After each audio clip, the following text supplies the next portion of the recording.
We got to fix the intro. Bobby's got to make a new one. Okay. It doesn't have Rick on it. It's got our old logo on it. Oh. We got to do something. You know about what? This was being created last Christmas, I think. No, 2 Christmases ago. 2 Christmases ago. Yeah. Hi, everybody. Hello. How's it going? Sorry, we were having a little band meeting here. Band meeting present. Yep. If you know, guys. Throw it in the comments. Let's get the reference. Let's see who gets the reference. Somebody get the. We're not going to tell you. Tom Black. Let's say hi to some people who are already here. Thomas Anderson. Hello. Cheers. Wilderness and Whiskey. I don't know if I've seen that one. Cheers to you. Thank you for being here. Tom Black. Good evening from the crew over at Bourbon Hall. How you doing? And we know people will be trickling in. There's a lot of people living tonight. Whiskey 6 always does stronger numbers on the second half. Okay. So when we stop talking about whiskey. Well, there's just a lot of people stream on Thursday nights, and we did, what was our original? 9. No. Were we Wednesdays originally? Yeah. Yep. Wednesdays originally, and then we kind of monkeyed around with the time and the day. And honestly, there's not a night that there's not a bunch of people streaming. So we just decided Thursday it is. Hell with it. We're doing it. We're going 8:30 so that the teachers in the crowd can go to bed at a reasonable hour. And here we are. So we've got a couple people out tonight. Rick was work tripping, so I don't think he's going to make it. Bobby had something come up last minute. We do have one of the 6 in the background. And then one is having technical difficulty. So, and I hope we'll hear from our RHS. Yeah, I know. He's got some exciting news he has to share with us too. Jim Turner, good to see you. Thanks for being here. Did anybody get our reference, our band member reference? Yeah, no, I don't think so. Jim Turner, I did see your tag on Bourbon Real Talk. I did not respond to it, but I did see it. I was kind of rolling through fast. So, but thanks for tagging me in that. Rude. Daniel Barry Sports Highlights 5851. Hey, happy Thursday. Hello, everyone. Hello. Daniel Barry, welcome. Good to see you. Hey, if you have a channel, let me know, because I would love to check out your sports highlights from the World Series. Oh my. Back to back, baby. Back to back. Cheers to the Dodgers. And before anybody puts smart ass cheers.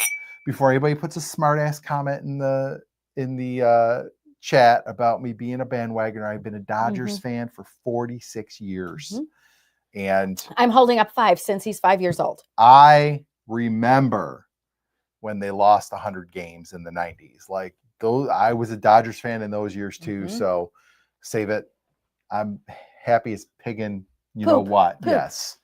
About the Dodgers winning the World Series. All right. Let's bring people in. Let's bring some people in. We did get another one come in, here, which is good.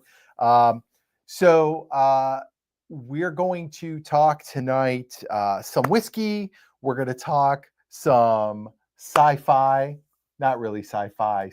We're going to get all sciencey because we're going to talk about this interstellar. We're going to get a little visitor that's coming our way. Yeah. Alien on you today. A little alien, yes. Oh, I want to do a UFO one so bad. Talk about what's the word? Why can't I think of it? Look, Thomas Anderson knows. Nice. What's the word? Theories? No. Speculation. What am I trying to say? Speculation, theories. Those are right. Okay. Tom Black, I am with you. I would be all about a salary cap as long as you put a salary floor into, because you cannot have teams that refuse to spend when they can and then cry the blues about the teams that do. So I would definitely support a salary cap. They need to put a floor into. You can't have these low spenders. Okay. Conversation boring me. Let's. You don't want to talk about the business of baseball? Let's introduce our first panelist. Coming all the way from the great state of Kentucky, bourbon and capital of the United States. Our resident cowboy. You know him, you love him. Here he is. Sean. What's up, Sean? Thank you for saving us there, Marianne. I was about to hang myself. Yeah. Wait, you don't want to talk about luxury taxes and salary caps? No. Not as it relates to baseball. I can't remember the last time I've watched a baseball game, Brian. It's been many, many years. Well, let me tell you, Sean, and this is not just as a Dodgers fan, and I've said this to several people, including this lovely young lady next to me. This World Series this year, I know people are off of baseball because they think it's boring and everything. This World Series this year was probably the best one that I've seen in my life. Okay. Like, just exciting, close games. Like, it was great. I heard that viewership was up. I mean, it went from 10 people to 20, maybe. I don't know what the numbers were, but all kidding aside, I'm going to say this and then we are literally moving on. Okay. I watched obviously all the games with Brian, and the teams, the Blue Jays and the Dodgers were very evenly matched, and they were very, very exciting games. Yeah. Brian stayed up the 18-inning game till 3:15 in the morning. It went into extra innings. I couldn't think of the words. He was up till 3 in the morning, and my alarm goes off at 5:30. Yep. Oh boy, it's crazy. Good stuff. They played 2 full games. It was awesome. Tom Black, fantastic series. Sorry, go ahead. Yeah, definitely. I think we do need salary cap. So I mean, because by basically every metric, the Dodgers should have won, and if they had not, like, you know. Yeah, if it went by money, it should have been the Dodgers or the Mets. The Mets are the highest payroll in baseball and didn't even make the playoffs. So, but anyway, you spend your money wisely, folks. Spend your money wisely. Now you're spinning. Okay, you're so excited you're spinning. I am. And also, cheers, everyone, officially. What are you drinking? What are you drinking, Sean? Just start with a little 101, Brian's favorite. Oh man, you just know what to say, don't you? You know what I have in my glass? Star Hill Farms. She's got the Star Hill Farms wheat whiskey. I'm drinking the Remus Experimental 9-year, which I absolutely love. And let's bring in our next person. Yeah, let's bring in our Goodness next gracious. Analyst. What? We're just talking here. No, you're too much. This is what the people come for. It's kind of what we're here to do. Yeah, right. Thank you. If we were talking about Taylor Swift or I won't be here for that show. If we ever have a Taylor Swift show, it'll be my first absentee. Also inaccurate. You should have just said New Kids on the Block. Chicklet. Let's talk Chicklet. Also incorrect. You won't shut her up. I don't even know what that last thing is. What is Chicklet? I'm sorry. I know. It's like books that are marketed for women, like romance novels or like think like Sleepless in Seattle in book form. You are stereotyping me so unrealistically right now. I wish you would tell everybody. Let's bring in our next person. Next member of the Whiskey Six. He just joined the Bourbon School community this week. I saw that community, all the way from. I always mess it up, but it's Maryland. Maryland, all the way from Maryland. Our friend. And you have to trust everything he says because Myron is always right, and I always agree with him. From the Bourbon Drop, Myron. Cheers, Myron. What's going on, family? Good to see you guys too. Cheers. Cheers, Myron. How's it going? Not bad, man. Sipping on some New Riff Blue Claridge heirloom corn. Got a nice little blueberry note. You can tell by the label who sent it. Bless you. Yeah, nice. There you go. Awesome. Cool. We just did a review of the Red Turkey Wheat New Riff, and it was okay. I wasn't crazy about it, but I mean, I would just take a Maker's over at any time, I guess, was my point. It was just okay. I didn't have it, so. Yeah, you should have some tonight. I think it's right back there. No, I don't want to waste my pour. Hold on, did we miss it? That's what she said? What did I say? I don't know. God, we totally missed it. What did I say? The heirloom corn, you should have you should have some tonight, or you'll have some tonight. And I was like, oh yeah, you'll have some tonight. Heirloom corn. Tonight. Started all a little early in here. Yeah, I'm a big fan of heirloom corns, not a big fan of heirloom wheaters. So, you know what I was about to say, Sean? I think wheaters. I'm starting to realize that wheaters are harder to do. Like, I think that's why no one really either you love them or you hate them. Like Maker's Mark, I think they do a fantastic job, but it's still a love-hate relationship. Either people get a nice, like a grassy note or corn husk note. I get a lot of corn husk, but gosh, I just wish Makers would do something different, for the love of God. Yes, but I will say, just put the same bottle out 1,000 times in a row and put different numbers on it. As basic bitch as this sounds, like, I don't know, like, I think every wheater that I drink I compare to Maker's Mark, like, because I think Maker's Mark just like the flavor profile. I think it's like it's a great flavor profile, and I just feel like, is this better than Maker's every time I have another Maker's is kind of fail proof, right? Yeah, I mean, like you can't go wrong. I have a bunch behind me, so it's not like I hate it. It's just they are quite similar. Very similar. And I started. Go ahead, Myron.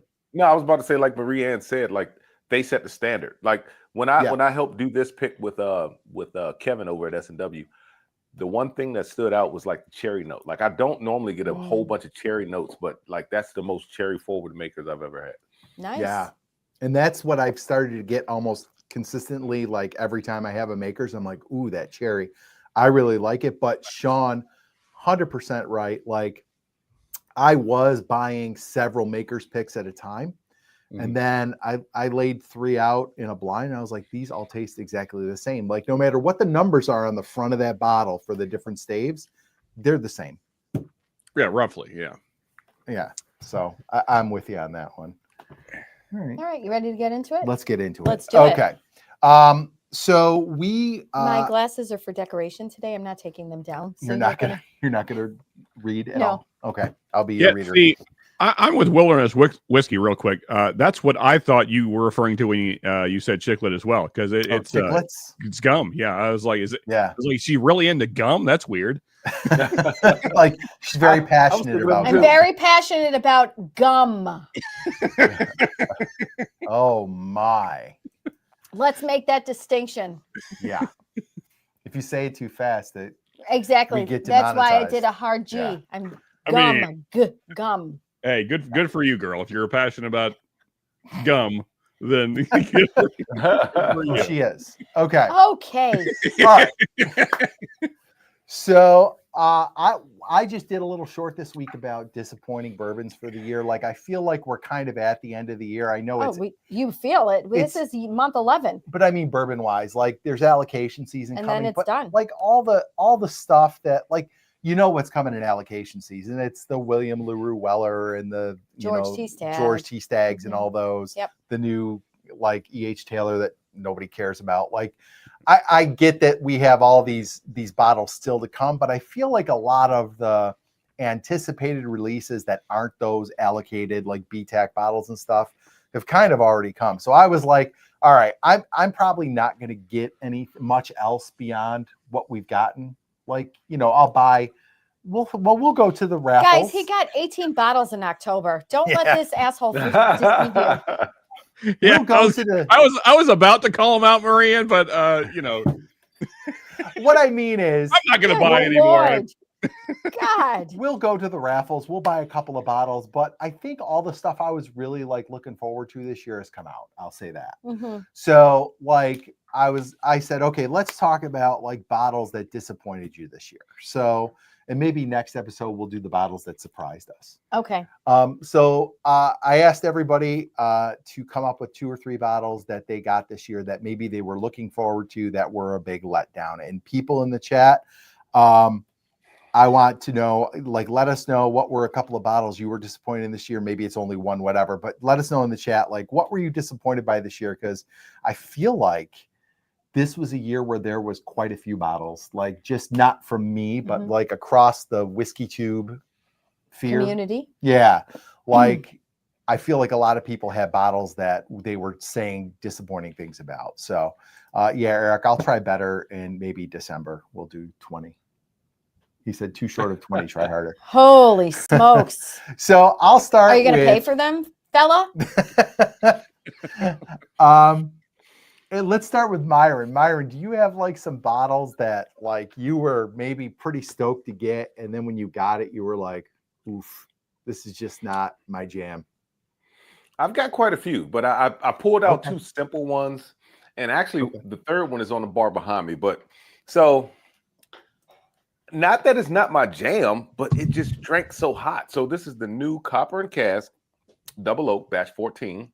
Okay. And I had to let it sit out in the glass because when I initially cracked it and nosed it, the fumes were so hot that it singed my nose.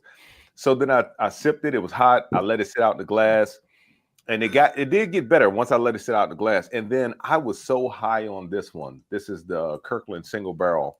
This is the one from this year.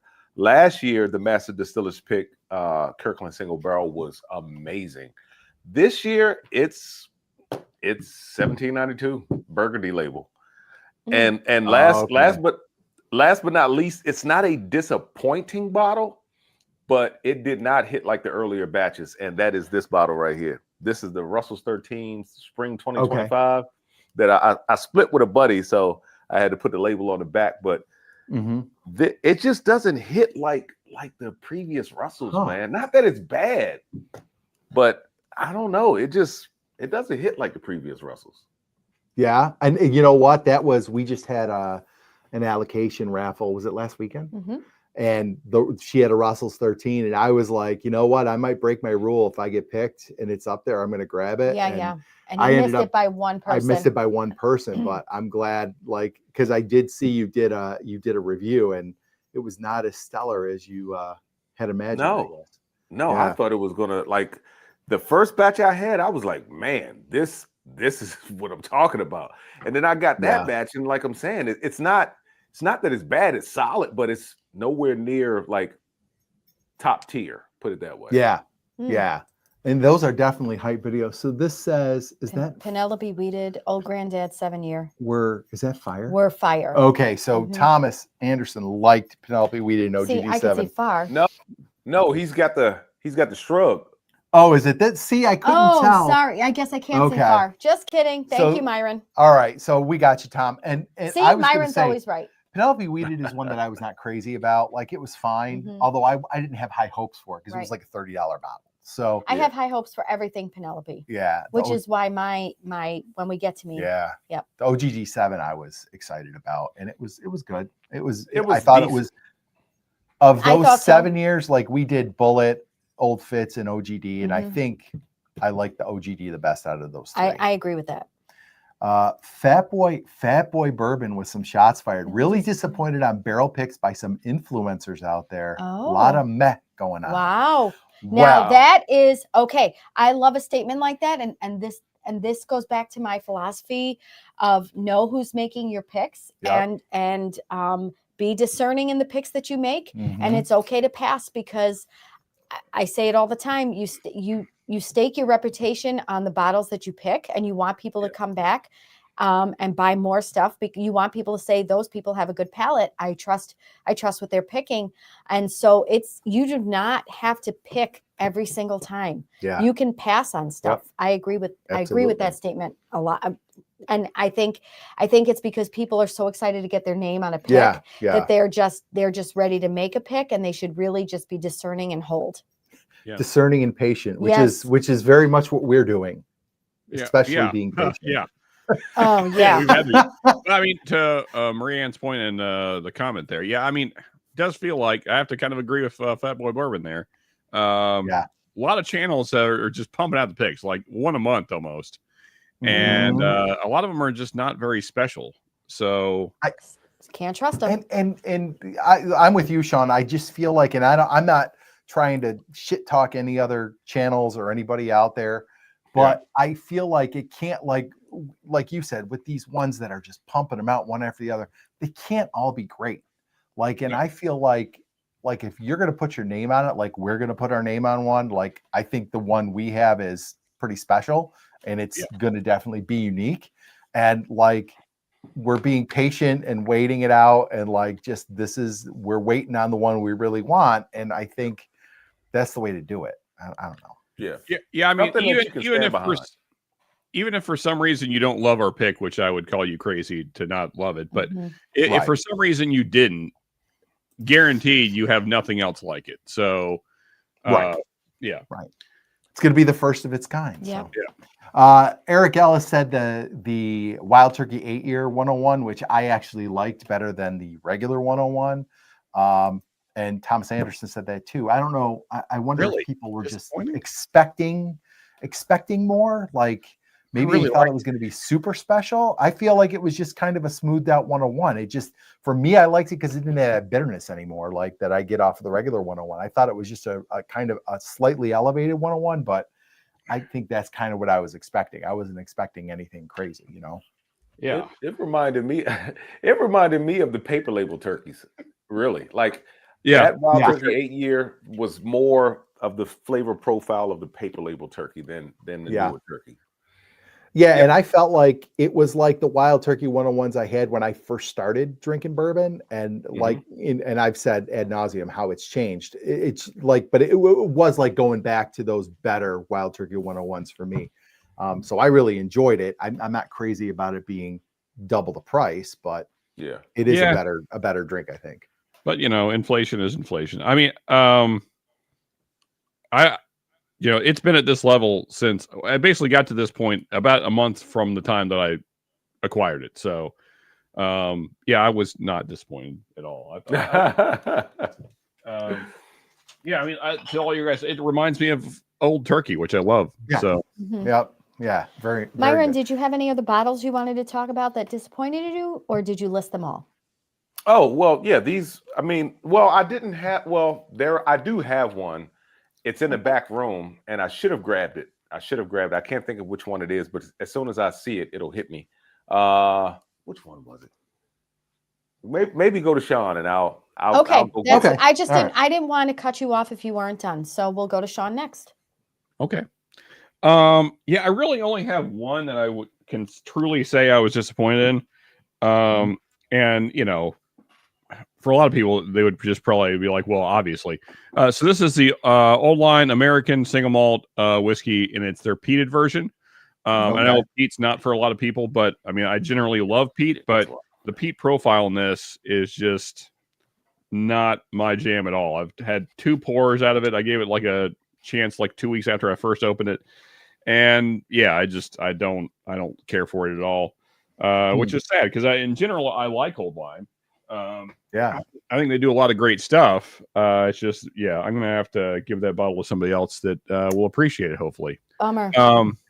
For those that are peat drinkers, it's a little bit Laphroaig profile like, if you're familiar, which is not my favorite peat profile by any means.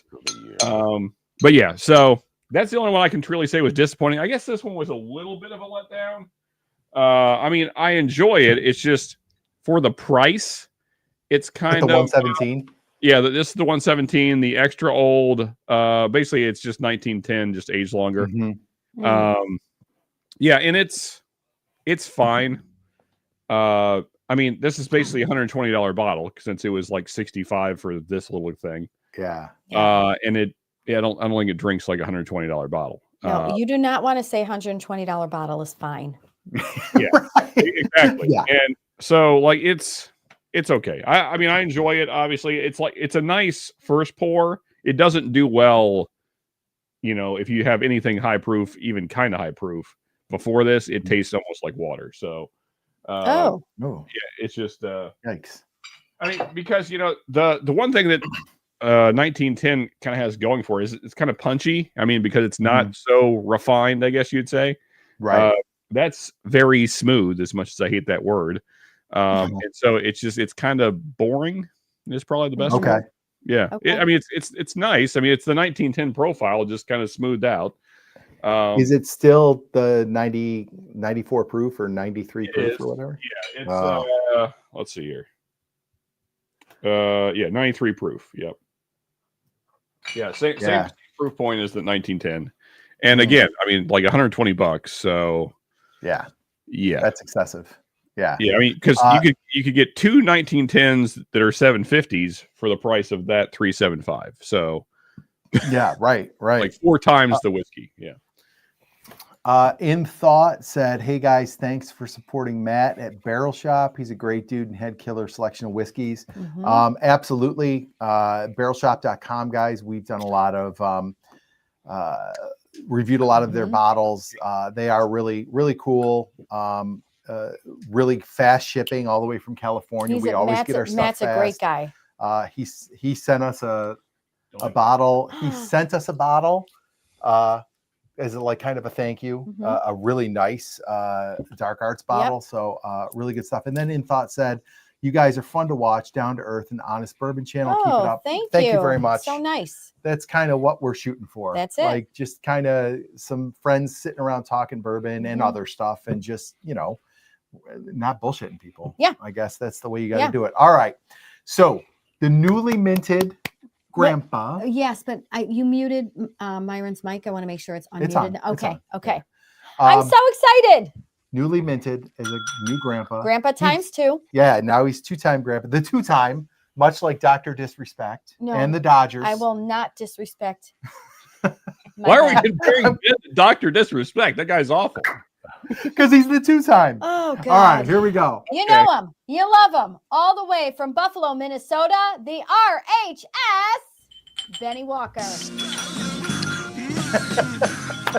So I just realized when I hopped on here, I didn't know we were starting at 7:30. I must have missed that. I thought I was on time.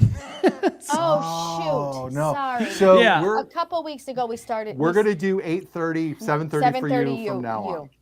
Okay, because I didn't know if that was just a 1 or 2 time thing. So I'm sorry, everybody. I'm totally late. Here, I'm just sitting here casually getting everything set up, and and I was just kind of sitting here passing time. I was like, it's like 7:45. We're just so glad you're here, Ben. So glad you're here. Well, I'm glad to be here. What did I miss? Well, first of all, congratulations. Yes, Ben. congratulations, Yes, Ben. congratulations. Thank you. Yeah, it's awesome. Beautiful baby, beautiful baby, beautiful family. Happy and healthy, another little granddaughter. So thank God. That's the best. Yep. Yeah. Awesome. Myron and Sean just told us they're disappointing bourbons of the year. If you're ready, we'll go right to you. Sure. By the way, is my mic volume okay? I didn't really. You're perfect. Okay, good deal. Ben, everything I you do thought is about perfect. this one. I like to think so. Well, we revisit that Wild Turkey 70th anniversary conversation, Marianne, and then they get you on my side since everything I do is perfect. Fair enough. I'm ready for another something. I don't think so. I don't know that I have any bottles that have been disappointing, but I have had a couple that were kind of surprisingly a little bit off profile. Mm-hmm. Okay. So I'll go with those. And shout out to Myron for shouting me out in his video.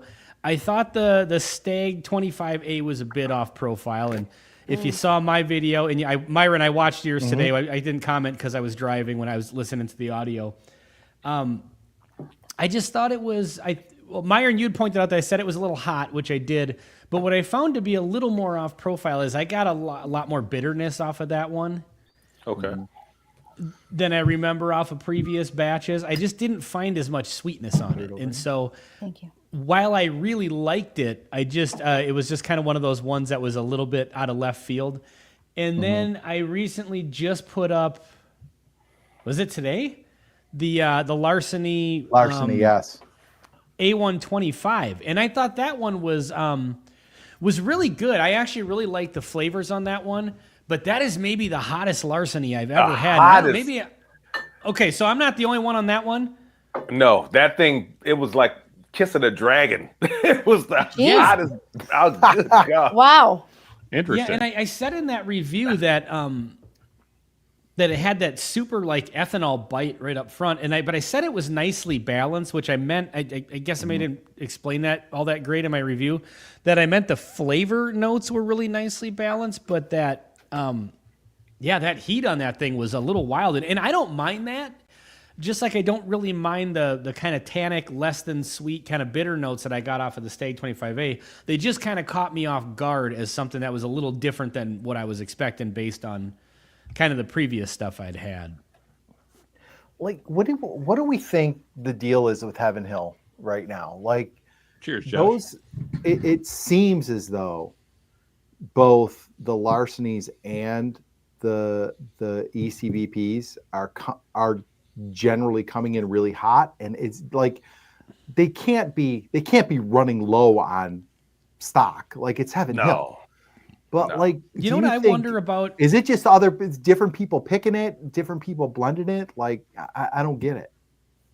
I don't know. Maybe it's a seasonal thing, like those barrels, during the aging process, maybe they had particularly hot summers. I don't know, Sean, you could probably speak to that, what the last few summers have been like in Kentucky, but I mean, so yes, the last couple of summers we have set record highs 2 years in a row. Okay. So I wonder if that has something to do with it. It could be. But I mean, too, especially with ECBP, they're always trying to come up with like a new profile, for every release. And, so maybe that means that they use barrels that are, maybe not, I don't know what you would call them, prime or, top tier, just to get the profile they're after. And same with I larceny. had a question about, so what I was kind of questioning about ECBP, and I actually meant to maybe do a short or a video on this. I'm kind of wondering, it seems like everybody and their mother now has an ECBP pick in their store. Yep. And I wonder if that's taking stock away. And like, the picks are getting lower in age. It used to be kind of standard 10 years, and now they're mostly 8 years, at least what I'm finding.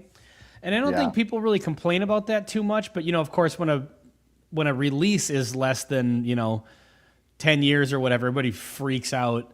But, I mean, a lot of people are saying some of those picks are, a lot of times better than the releases. And I wonder if they've just, between the bottle your own, barrel proof at the distillery and all these single barrel picks they're sending out, I wonder if they're just losing stock and they're having to, like you said, blend barrels that are, maybe not as prime as the ones that they used to. Yeah. I've had some younger picks though that have been amazing. Like one of the best picks I've ever, two of the best picks I've ever had in my life have been 8-year picks. One was a 9-year pick. That's why I really wasn't tripping off the 12-year when they backed it down. Me too. The quality has kind of waned a little bit, Yeah. But the larcenies I felt like stayed on top. But you're right, that A125 was good. God. Ryan stopped hunting those. Like he stopped buying I stopped buying ECBPs. I did get the 525 and it's delicious. Yes. But now the C, that it hasn't showed up here yet, the C batch, but the C batch is going to be like, I think it's like exactly 9 years. Mm-hmm. Like and that's like, well, and so I mean, we just don't have the catalog here. Like we're not trying to track them all down to have them on our shelf. Yeah, the 525 was, I got it. Oh no, that's 523. I don't know what the 525 was, but it was freaking good. The 525 was good, but before that, this last year's stuff was not good. 24s in general were not great. They were not. They were very bitter, very, very bitter. To Myron's point, you were saying some of those 8-year picks are really good. I agree. Like people were freaking out about the 12 years, but I mean, having that 12-year age statement can handcuff you too, because you could have really good 10-year barrels and then you can't use them. For sure. So I'm wondering if maybe those 8-year barrels, maybe they don't want to go below a certain amount of years for the actual releases, because I think, people's heads would catch on fire if they, did an 8-year, release. And so maybe some of those great barrels aren't making it in, and they're using 9-10-year barrels that are just not as good. So I don't know. It's kind of a weird one. But anyway, to get back to it, I haven't had any of the ECBPs for the year, and the A125 is the only larceny I've been able to find. And usually I could get all 3 batches very easily, and they're creeping up in price too. But anyway, those were my 2 bourbons that were just kind of caught me off guard. But I wouldn't say they were disappointing. They were just a little bit different. Hey, so question to everyone, because I have A125 everywhere around me. In fact, Kroger has it on clearance. Wow. How much? $66. Are you talking about the larceny or the ECBP? ECBP. Mm-hmm. Okay. I've never had that one. Because I know it's not a great batch. $66 though. I mean, they're I mean, I don't know about you, but they're going 80 or 90 around here. Wow. Oh, they're I would never. I mean, the only batch I've ever paid that much for was B521, I think, back in the day. Mm-hmm. Yeah. I try to not ever pay more than 80. Do we have any? We have a ton of A125s sitting on the shelves in the Virginia ABC. Every time I go in there, I see them.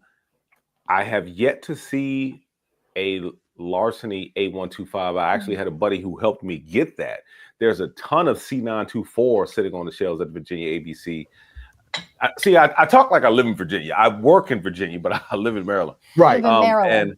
But the B525 ECBP, that I've only seen that at one store. I have had a sample. A buddy bought one off the base, but I've only seen that bottle in one store, and I did try it, and I did think it was good. But I have yet to buy any ECBPs of 25. Yeah, me too. Yeah, I only have a batch of 24. I didn't buy B or C, and haven't bought A yet, and haven't even seen B. So this year, yeah. So. And that's the other thing that's kind of changed about it is I could count on them showing up everywhere around here. Maybe you know, if the sea bass comes out in September, by the beginning of November, it's showing up around here. But now, like, I only saw the B batch. I never saw an A batch. I saw the B batch out in Rochester. I've not seen it around us. Haven't seen any of the C batch yet, but we've got a store up in Buffalo that's got cases and cases and cases of the A124. Like, they probably have 60 bottles of it sitting on the floor, and it just sits there because not moving. That was the Cinnamon Red Hots one. It was terrible. It's a terrible batch. I did not like that one. Our turn. All right, go ahead. What were you disappointed by? So anybody who's a fan of our channel knows that right now I am really all about everything Penelope. I'm just really enjoying everything that they're putting out. I'm a big fan. And so Brian gave Lauren and I the F Cancer bottle to review. And it was completely disappointing. Yeah. And I'm sad to say it because it was for a charity and, you know, it was for a good cause. And I hated to badmouth it the way I did, but guys, it was not good. We didn't even put out the video. No. I was like, guys, we can't shit talk a charity bottle. Bad. It was bad. Was there something different about, like, was it finished or like what was it? No, just I got regular it. bourbon, or was there some sort of actually, you know, these like creme brulee or whatever? It was whiskey. I don't even think it was bourbon. It's a blend of straight whiskeys. It's the mash bill's 48% corn, 46% rye, 3% malted barley, 3% malted rye. It fell so flat. And maybe because our expectation was high for being Penelope. Yeah. It didn't taste like anything delicious that they were putting out. 114.6 proof, and it was just. It was mid. It didn't drink 114. No, I was very disappointed because I expected to really like it, and I was excited that Brian was going to let Lauren and I do it because, you know, it was October, Breast Cancer Awareness Month, and we had this whole great plan, and there was nothing nice we could say about it. Yeah. Wow. Yeah. And the sad part, you know, to disappoint the audience, that was the tank top episode that they talked about doing. If you remember, so it'll never see the light of day. So the viewers are going to be disappointed. That was the requested tank top episode. Sorry. It's actually going to come on Patreon tomorrow, Ben. So you can check it out because you're a Patreon. I would have watched a whiskey review for the first time in like 2 years. Why? Thank you, Sean. Do you have another? No, that was the only one. That's your only disappointment? Yeah, honestly, I've been okay. Like, everything's been fine. Like, I don't know. Some stuff has been really good, but Yeah. I'm going to stay on the Penelope train. Myron, you know what I'm talking about. And that's a favorite of mine. Listen, I got to look at how much. I told you I'm going to send this to you. Look how much I drank. Like, that's it. It's like my old wine. Yeah. This is the most disappointing bottle, and like, I just think it was such a miss. Like, they didn't finish it in anything. They proofed it at 101 proof. Which Penelope is that? This is the cigar session. Yeah. The cigar blend. So it's not a bourbon. It's straight bourbon, American single malt, and American light whiskey. So it's a blend of all three of those. Blend. Interesting. Okay. And it's 101 proof. Yeah. So there's no finish. I don't think the proof is strong enough. It's very bland to me. And Myron is a cigar smoker. I am not. I have had a cigar or two in my life, but I am not a cigar smoker. But the one thing I said about this over and over is I don't see this flavor standing up to a cigar at all. And I know you said like a medium one, right? A light to a very like a light to a very medium, like very medium type cigar. Okay.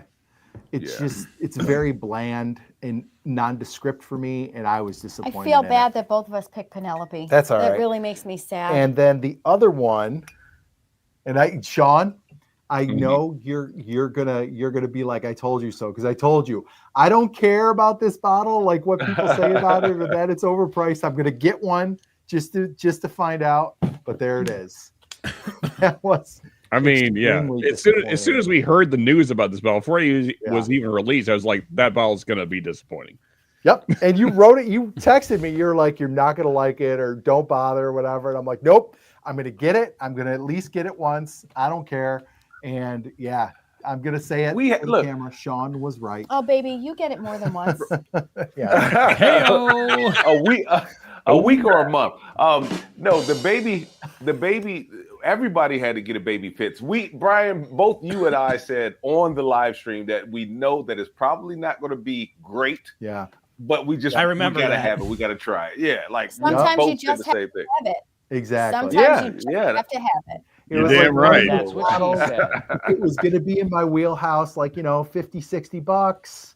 It's a weeder. It's 7 years old. I honestly probably had only tasted an Old Fitz maybe once before. Like I had not had any Old Fitz.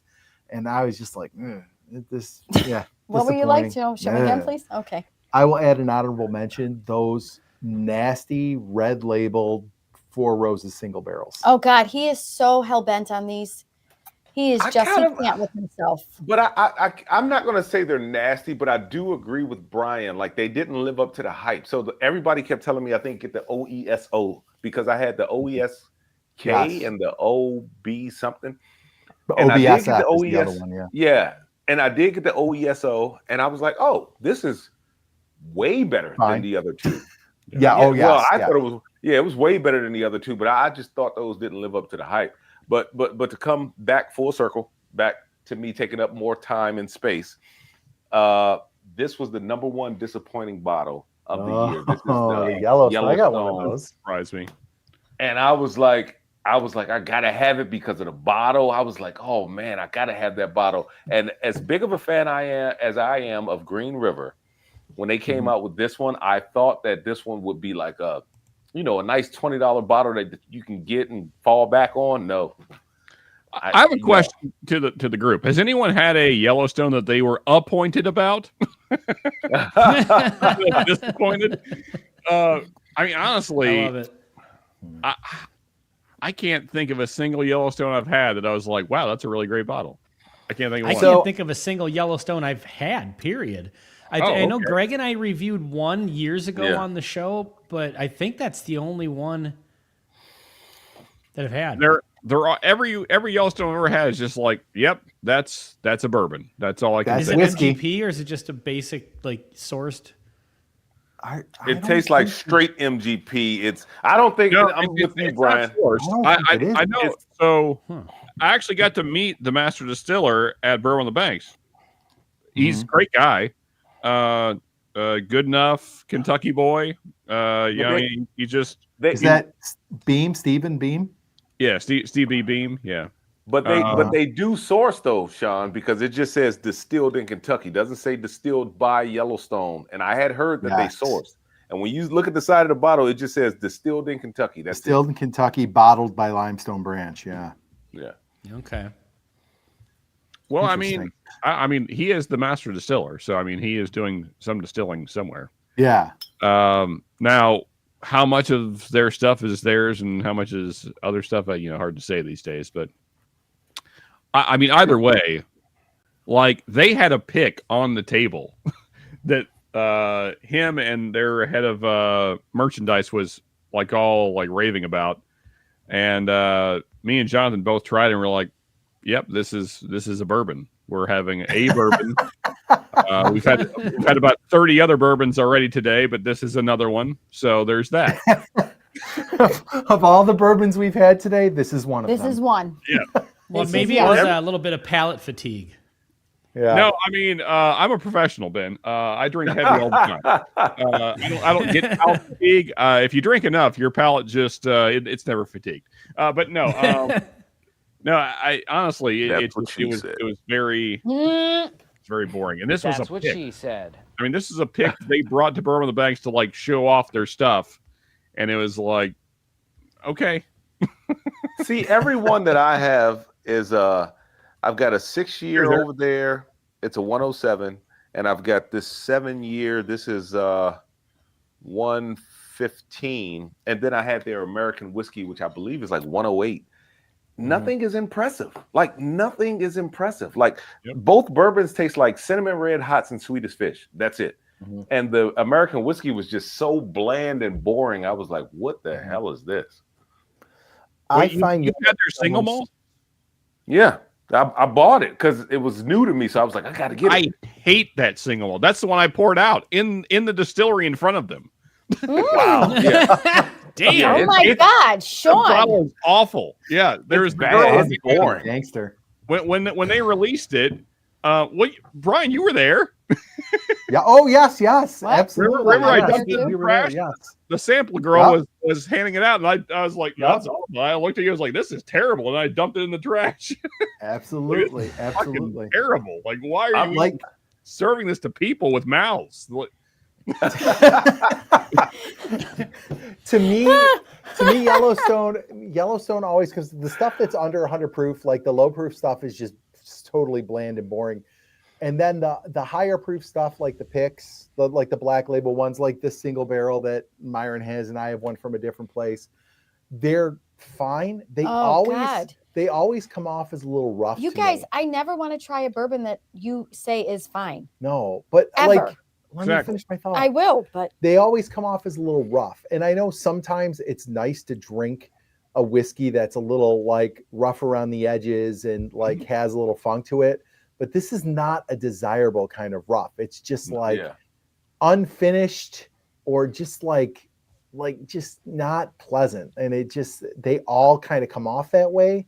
And so I'm just like, I'm lukewarm on Yellowstone. I think this one I have is probably the best single barrel I've had. We did a pick at the store up the road, and it's fine, but it still has that rough edge on it. And I just, it's not, of the picks at that store, it's not the most popular one. I mean, it's been there for a while, and they have a lot of them left. So I'm surprised Sean didn't like. Well, it's peated, but I'm surprised Sean didn't like the old line. Like, Sean, you've had old line stuff before, though. oh yeah, Love. I love their standard single malt. I think it's great. Oh yeah. yeah. Yeah, it's just I mean, so it's the peat profile itself. Like, I don't know where they're sourcing their peat from. I would guess it's Laphroaig, because it's very Laphroaig-like, and I don't like that peat profile. I mean, I love peated whiskey. I don't care for Laphroaig. So, Band-Aid. yeah. What's that? Smoky I'm gonna Band-Aid. give this. Well, it's more like, Yeah. I mean, I always think of it as like sulfury. It's like sulfury and briny, and which, I mean, a lot of peats are kind of briny, but I don't know. There's just, it's very Band-Aid and Anbesol. yeah, it's very anesthetic. God. Toothache. I want to try a variety of peated scotches, but I don't want to invest the money to go out and buy because I don't drink enough of it to warrant buying a bottle. But like, people talk about Ardbeg, and like, I've had a Lagavulin, but it was a long time ago. So I don't know that I want to go invest the money in buying a couple of different bottles. Yeah. You know who will hook you up to is try Sugar different Kitty. peated profiles. Sugar Kitty will send you a bunch of samples. Like we did a Scotch flight with him. He sent us the samples and then came on with us and walked us through them all, and like had a whole bunch of different scotches. I actually have another set of samples from him that I've got to get in contact with him and go through. But he'll, like, if you're like, hey, I want to try some peated scotches, he'll send you a bunch. Okay. Yeah, I mean, there's a lot of folks. I mean, I only have, I have 6 currently, but I mean, a lot of folks have as much scotch as they do bourbon. So, yeah. Which I is don't a mind lot a more. little smoke. Yeah. I love smoke. I like smoke in my bourbon. I used don't to think love you'd the like green getting this ganja smoke, but I can't. Unfortunately, it's been Oh. over 20 plus years. Myron, I'm just talking Myron, about is smoke. that, I saw you with the dreadlocks back in the day, Myron. That's right. Myron, is that a? You said you can't anymore. Is that a DOT requirement Well, for your yes. job? Because you work like in a utility, right? Yeah, I work at a utility. So, well, and I still do carry, even though I don't do any of the craft work anymore, I still do carry a CDL. So, you know, Okay. due to federal regulations, I am not also, allowed due to partake. federal regulations, cannot partake. Yeah. Because I work for a utility as well, and my job is considered a safety sensitive position. I didn't know that about Ben. Ben, I didn't know The that. wacky tobacco. I didn't either. I mean, yeah, it's.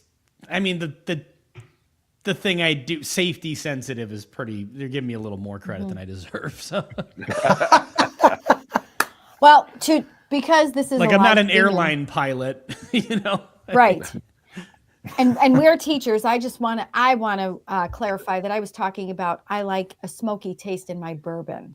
That's what I was. Yeah. was For the saying. teachers, that is exactly what they were talking about. Definitely no. I Yeah. want to clarify Truly. that. For Of real. course. All right. right, So it's time. Perfect segue. real quick, can we give a quick update? Do we want to give an update? No, not without Bobby. Do we want to wait for We'll Bobby wait for Bobby next time? It's fine. We're a Yeah, slow process anyway. I guess the only thing we can say, right, is that the rye will be a full 10 years by the time the pick comes out, because of government shutdowns and bottling issues and all kinds of other fun things that are boring, All basically. right, so look at that. But We got an upside age is statement out of that this whole thing. Yeah. The only upside to the government being shut down is that the rye will be a full 10 years by the time the pick is done. Yes. So that will be. Yeah. We do have some stats. So it's the rye bond's going to be between 115 and 120 proof. And like you said, the rye will be a full 10 years. And Rick did some maths, and he figured out that after 2/3 rye and 1/3 bourbon, the composite age will be 8.6667. Wow, that's like just 8 about and 2/3 perfect. years old. Wow. So There you go. Really fast, Brian. What did you pour for me last night? I don't know. You really don't remember? No, why? I just wanted to talk about how hot it was. We were talking about hot bourbon before and how it was just like Myron said, it was like kissing a dragon. Yeah. And I was just thinking about the bourbon I had last night. It was incredibly unappealing. Like I didn't even finish it. Yeah, I don't remember. Oh, damn. Great conversation. Yeah, great Moving job. on. Thanks. Sorry. Letting the air out of the balloon. I'm sorry. I'm bringing the whole panel down. All right, guys. The only time you didn't finish, that's what you Hey-o. That's what she said. Wow. That's Brian, That's the man. yeah. Kudos to me. Yeah. Right, Okay. good job, B. I'll That's take a it. compliment. Yeah, absolutely. I'll take it.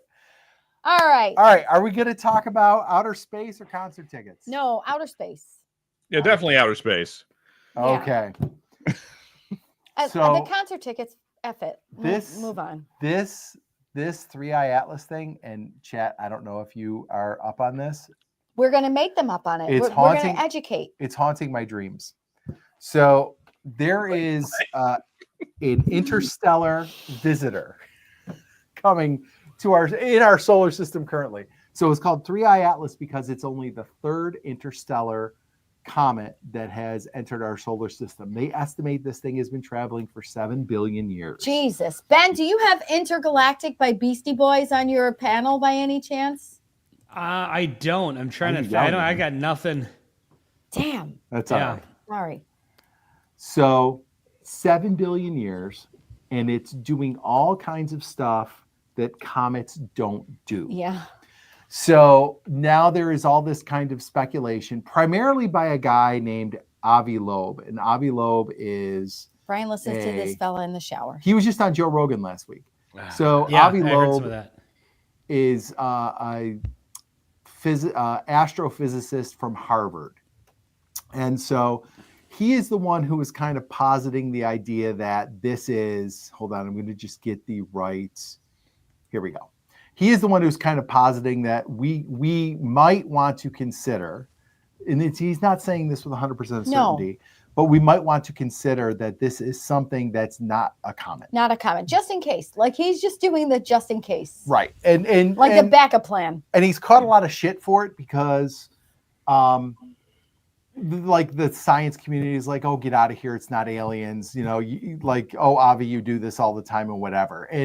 And what's happening right now is, so this article, and I did send this to you guys, but this article goes through all these different anomalies that this comet is displaying, and some of it has to do with its makeup, some of it has to do with the tail on it, that at one point in July and August, it had a tail that was pointing forward instead of behind it.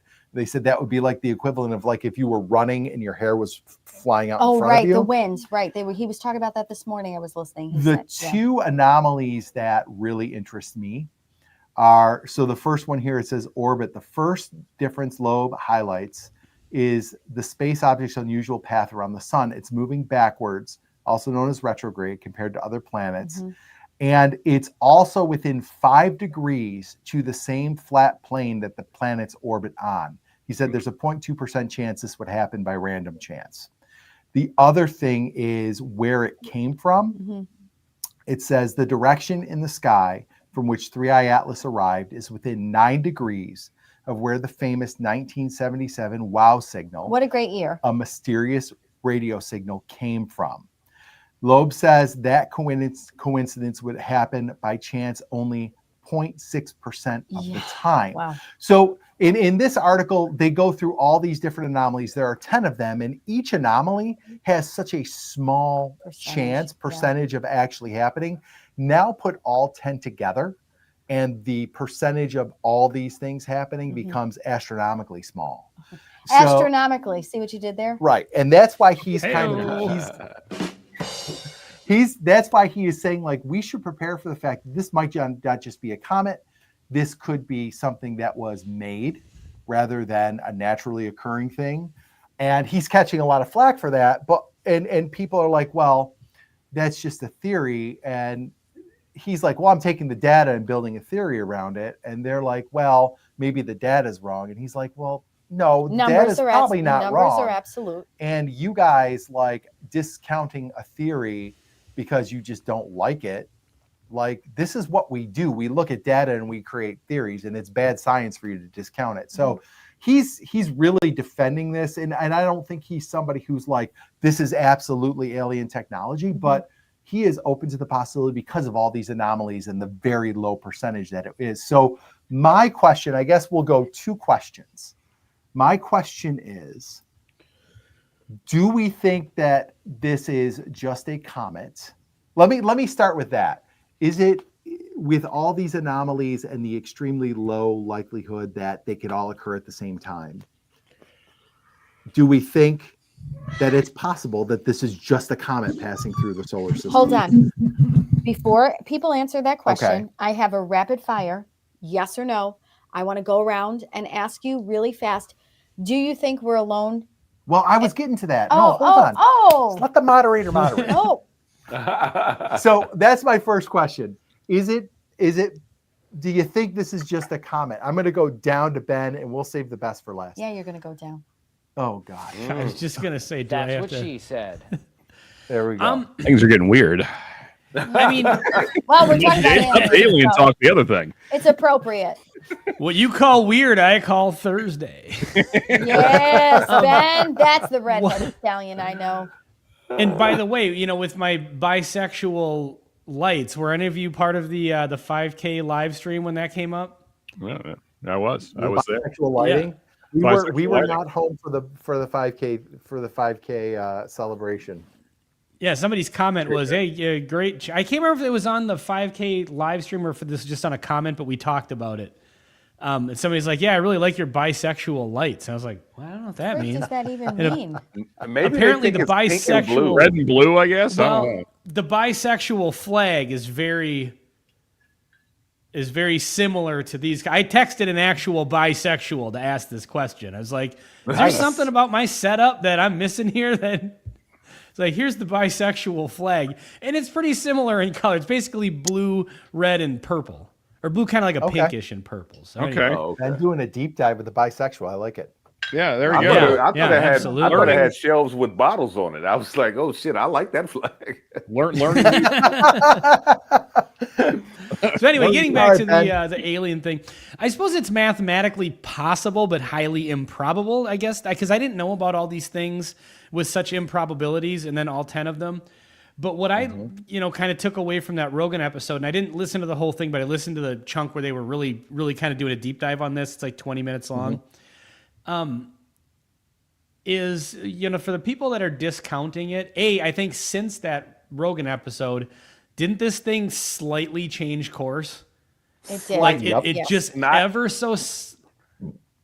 Not a hard left or hard right, but No. slightly. But Slightly. it changed course with, that's something that doesn't just happen in a natural orbit or a Right. natural traveling through space without. They said there's some maybe like the back end of it could have flared or ignited or something. I don't know. They came up with something, and so I don't know if what the odds are of that. But I found that to be really interesting. So, I think it's worth paying attention to. Although surprisingly, I haven't paid too close attention to it, despite the fact that I do think this probably could be something. I think I've just gotten to the point now with the alien thing, like they've teased us with it so much that it's just like, I'm going to need like some serious hardcore proof here before you're going to have my attention again. It's like, okay. Right. But the people that are doubting it and whatever, like the one point that the guy made is like about it being like a Black Swan event where, I don't know if this is the exact definition of a Black Swan event, but, where it's highly, well, it might be highly unlikely that it's a situation that would or could ever happen. The implications of it, should it happen, warrant taking it seriously. Yes. There may be a 1 in a billion chance that it's ever going to happen, but it would be so monumental if it should that there should be some sort of, paying attention to it. Well, and one of the things, so Joe, the outgassing, yes, it got close to the sun. The sun obviously burns off ice, the water vapor, whatever, what have you. The thing about the outgassing is they said it would take 50 million tons of gas to move it as much as it moved. And they said that would be another statistical improbability. So yes, that definitely is something that happens, but it does not sound like it would be possible in this case. But again, nobody really knows. No, I mean, right. And the other thing that's crazy about this is they said it's not gonna make orbit in our solar system. Like this is not going to be like Halley's Comet where it comes back around. It is going to come and go and keep moving on. So like, no, its trajectory is like Jupiter, right? Like it's going to, but it's going to go pass through our solar system. It's not going to orbit our solar system. Right. It's passing through. Yeah. So like it will never see it again. So even if it is something, like if they don't know before it leaves our solar system, we'll never know. Unless they decide to change course and land. Yeah, right. All right, Myron, you have any thoughts on this? So after reading the article, I thought of a few things, and I was talking to a friend about this today. This is the third interstellar or intergalactic? Yes, interstellar. Okay. All right. So we had a 1 eye, we had a 2 eye that came from the exact same. I don't want to say location, but general location. And then that sound that it came from does warrant a little bit of investigation. You're like, okay, we have the WOW signal 177. Yep. But at the same time, we are so eager to want. I don't believe that we are the only people in the solar system. I don't. Me neither, I think, Myron. well, I don't want to say the solar system. I want to say with the universe, whatever. The universe, space, whatever. Yeah. We can't be the only people. We cannot be the only life out here. Yeah, or Brianna something like that. Spoiling her rapid fire question for later. So I think we're so eager to want life close to us. But another thing you have to take into account is when he talks about the 10 things that are improbabilities, what about the 900 things that are probabilities? What about the fact that it's 7 miles wide? It is 7 miles wide. To move something that big through the atmosphere and it has no propulsion stream at all, the amount of energy. Well, it's not in the atmosphere, though. Yeah, I mean, I'm sorry, not in the atmosphere. Through the solar system. Yeah, through the solar system, outer space.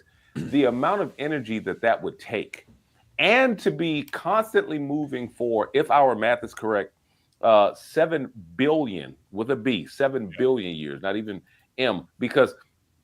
What you guys have to realize is we see everything in the past. Like when we see light that's 1 million light years away, that means it took 1 million light years to get to us. That's right. So we're seeing things in the past. So if this thing has been traveling for 7 billion years and is just coming through our solar system, it's coming from far, far, far away, something that we can't explain. As much as I believe in my heart that we are not the only intelligent life within the galaxy universe, I don't think that this is an alien craft. I really don't. I just think it takes too much to move it, too much energy, and it is going to come by Earth on what, December 6th is what the article said? Yes. Yeah, I think it's December 19th. It's going to be as close to something like that. So we should be able to get a great picture of it with all of the telescopes that we have, and I think we'll know by December 20th what the hell it is at some point. Yeah, and we'll get so a better two picture. things. As far as to the propulsion of that, when it's not in the atmosphere, I mean, you could feasibly propel anything through space. You know, I mean, that could even be, trajected off of a gravitational pull of another, large celestial object. And for it to travel that long, once it starts motion in space, it'll go forever. It'll go forever, but at some point you need something to propel it, especially, well, I guess it could go forever, but 7 billion years, at some point it would hit an asteroid, because to be traveling that long and not hit an asteroid, maybe it's a chip of a planet, who knows? And got sent on a different trajectory. I don't know. I mean, even if it's not an alien craft, it still could have hit an asteroid and it didn't. That we know of. So it's still been traveling through, whether it's alien craft or whether it broke off of a comet or broke off of something that exploded or whatever. It still didn't hit the asteroid, or it didn't hit anything, so it's still here. Not long and that fast. What do objects in space move at? 76,000 miles per hour or something like that? It depends on the body you're talking about. I mean, but most things in space are moving very fast. Yeah. Now, this thing is moving faster than normal fast, but I mean, whatever. Isn't it fascinating though that? Thanks for clarifying, Joe. That they know already what it's made up of. Like we know. Well, like sort of. the what you were listening to this morning was discussing the makeup of it, and I find that incredibly fascinating. That as far away as it is, we still have the technology to know those kinds of things. I think that's incredible. That is crazy. Yeah. The fact that we can figure out what gases give off what yes. light, how far away, that does trip me out a little bit. I really can't compute the knowledge and the science behind something like that. It's incredible. Yes. That I was going to say, Joe, this is traveling faster than anything they've identified in the galaxy, 130,000 miles per hour. Jeepers. It's traveling. And it's, and that's another thing that's like, and some of that might have to do with it's huge, right? So it's, I mean, can you even build up speed in space? Yes. Like in space, can it move faster, or is it just going to always move at the same speed? There's no wind up there. Like Ben said, if you catch the gravitational pull, so even when we were thinking about going, when we were thinking about going to Mars, we were like, if we go at a certain time, hit a certain area where Mars is traveling up, where Mars is at, we can use the gravitational pull of, I forgot what it was, but it'll kind of like slingshot us in that direction where we won't have to use as much fuel. So you can pick up speed in space. And there's propulsion in space too. And I've gone down rabbit holes to try to understand how that works in the vacuum of space. And how they explain it, I can't for the life. I was probably a little drunk when I looked this up. This is the type of shit I do when I've had a couple of drinks and my wife goes to bed before me. I start looking up like, how do the space shuttles turn in outer space? And I'll sit there for an hour and have another drink. And by the time I wake up the next day, I'm like, I didn't retain any of this shit. It's over my head. By the time you wake up, you have it all figured out, Ben. You've got it. Yeah, that's true. That's what I should have said. Check his search history. I don't believe that. Yeah, I didn't say it's the only thing I look up. There's a hub in there somewhere. Spacehub.com. Depends on the state you're in. Yeah. But no, when what you said about the slingshotting, Myron, in Apollo 13, on the Apollo 13 mission, they used the gravitational pull of the moon to go around it, and they used the moon to slingshot them back to Earth. Yes. Incredible. Sean, where are you on this? Yep. So I mean, there's so many things I wanted to comment on, but I didn't want to keep interrupting. But so first off, the acceleration thing. So I think all the speculation from scientists, we could call it a theory, but I think that's giving maybe more credit than we're due, is that this thing is probably done what it's doing to our sun right now a few times. You know, it's probably been catapulted around various large other bodies in space. I mean, because it's been around for a very long time. Right. And that's probably how it got the speed that it's at right now. Because every time that happens, it's gaining momentum, right? Right. So, and because this thing has been around for over 7 billion years, it's had a lot of time to do that. Myron, you'd mentioned earlier that you were surprised that it hadn't run into something else. I mean, most of space is empty. Like, most of space is nothing. So, like, there's a lot of room for. I mean, we think of this thing as big, but it's like in like relatively small compared. Yeah, it's pretty small compared to 7 miles is small. Yeah, so I mean, so it's really quite small compared to the universe. So there's a lot of space for this thing to move around. So like I'm not really shocked that this thing has made it that long. I think it's interesting that it's been around as long as it has been, and it's made it here. As far as to answer your question directly, Brian, I don't think that I've seen anything that convinces me that it's alien. Mainly because we've never seen anything this old enter our solar system. So we don't know how things this old behave because we don't know where it came from, really. I mean, we have a rough idea where it came from, but I mean, there could be, the makeup of this thing, even though we have rough ideas of what it's like, outgassing and things like that. We don't know exactly what it's made of. We can see the particulates that are coming off of it, but we don't know what like the core of this thing is. So I think I don't think that we have enough information to say either way. It's interesting though. It's very interesting as far as an object traveling through our solar system.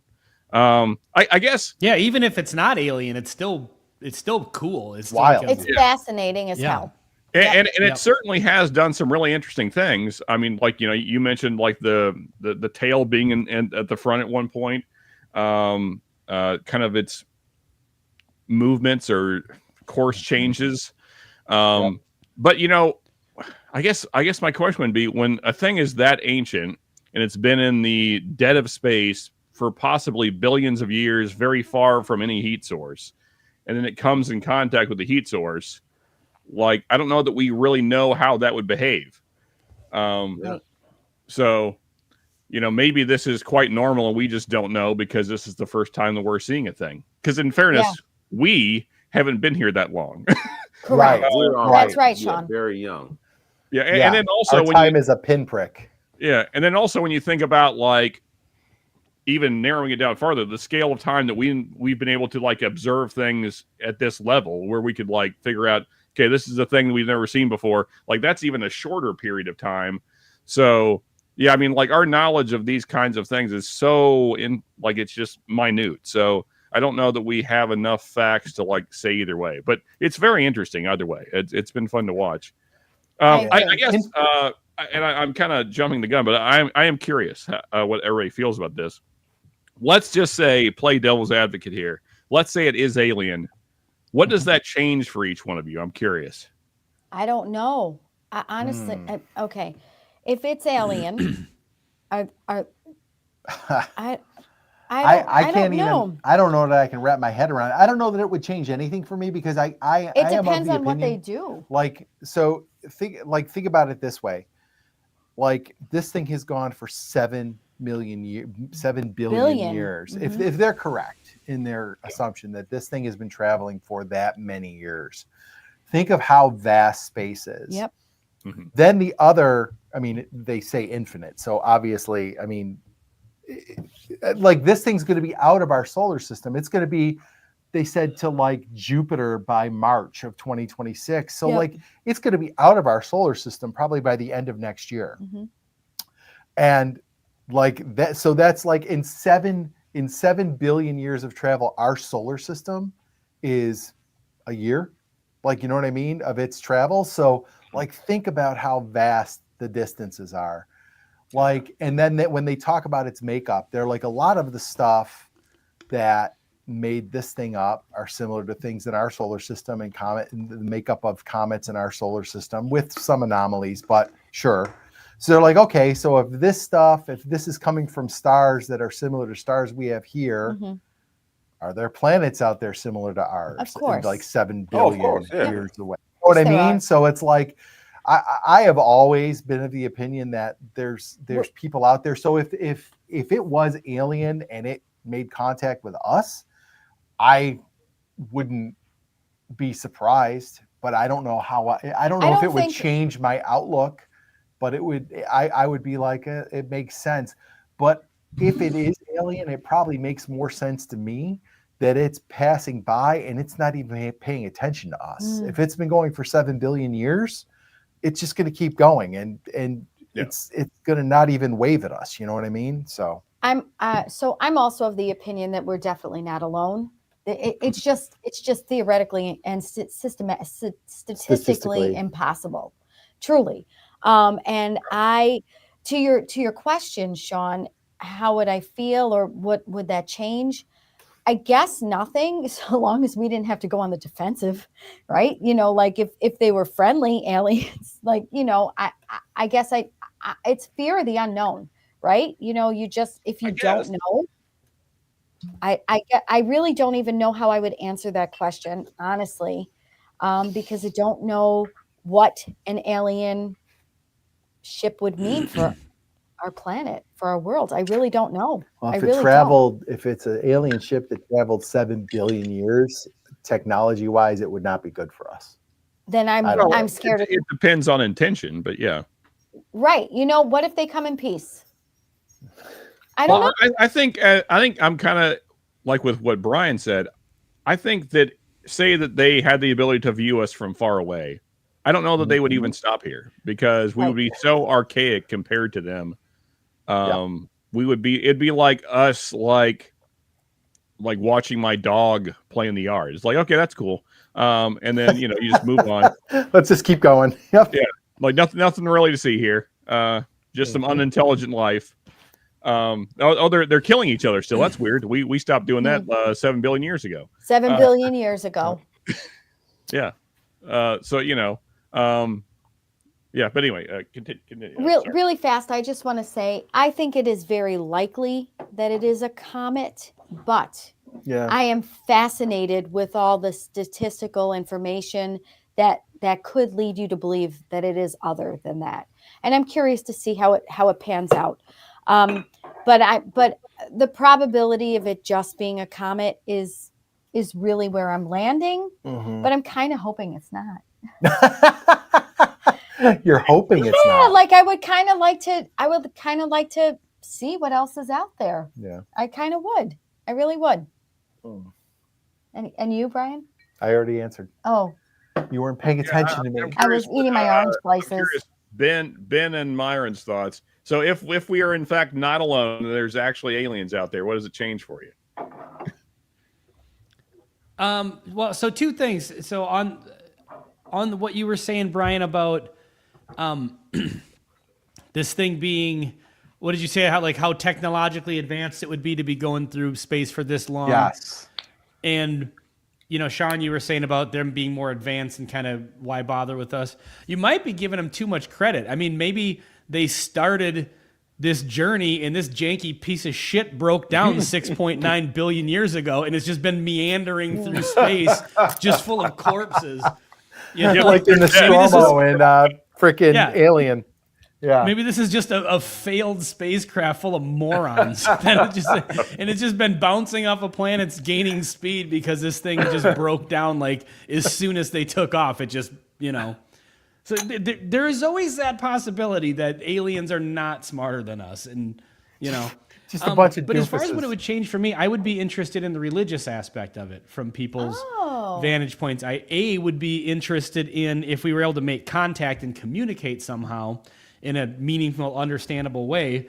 I would be interested if they had the same religious story that we all have here, or that, each group has, Yeah. And I would also, if even if we can't communicate, but we prove that there's life and maybe even intelligent life on other planets, I would be curious as to how religious establishments, prominent religious establishments, would explain that, because it's kind of a wrap for your story if that exists, because that's a pretty fucking big thing to leave out. That's right. So here's, my question would be is, how do you live 7 billion years? I would like to know the answer to that. If the beings on this craft have been on that craft for 7 billion years, I would like to know how to do that.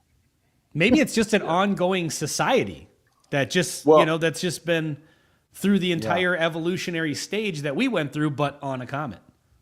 Interesting. Yeah. Interesting, and Ben. That's kind of what I mentioned earlier, is like, if this thing has been traveling for 7 billion years, like, but it's funny because Ben always brings us back to reality. He's like, maybe there's a bunch of dead aliens, like maybe their ship just broke down.